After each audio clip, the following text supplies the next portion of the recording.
कांकेर के traffic police हा एक अनोखा पहल के शुरुआत करी है। कांकेर ट्रैफिक पुलिस हा हेलमेट लगाए वाला और कार में ड्राइव करत बेरा सीट बेल्ट बांधे वाला वाहन चालक मन ला एक एक पौधा दे के अनोखा मिसाल पेश करत है। दरअसल ट्रैफिक पुलिस के मानना है कि एकर ले पर्यावरण के प्रति लोगन में जागरूकता आही और पर्यावरण भी शुद्ध होही। ए मिशन में लोगन भी सहभागिता दिखाई। लोगन पौधा ला लेके ओला अपन घर में लगा के ओकर देख रेख करे के वादा भी करें। ट्रैफिक पुलिस के ए पहल के प्रशंसा भी लोगन करत है। ट्रैफिक इंस्पेक्टर केजू राम रावत के कहना है कि प्रयास प्रारंभ करे गए हैं जिन्हा चलत रही, फिर पौधा वही लोगन ला देहे जाही जिन ट्रैफिक नियम के पालन करत है।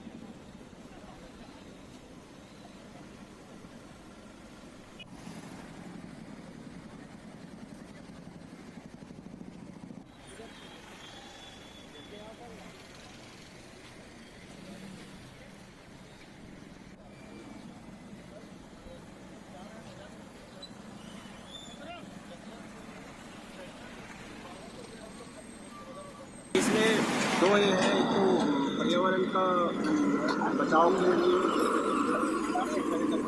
और दूसरा हेलमेट और सीट बेल्ट के लिए उनको जागरूक किया जा रहा है कि जो हेलमेट पहने हैं उनको और जो सीट बेल्ट लगाए हैं उनको पौधा दिया जा रहा है कि इसी तरीके से आप पौधे लगाते रहिए और अपने जीवन को भी सुरक्षित रखिए और पर्यावरण को भी सुरक्षित रखिए। ये कब तक चलेगा ये अभियान? अभी हमारे पुलिस अधीक्षक महोदय और पुलिस अधीक्षक महोदय द्वारा निर्देशित किया गया, उसके आधार पर ये लगातार चलता रहेगा।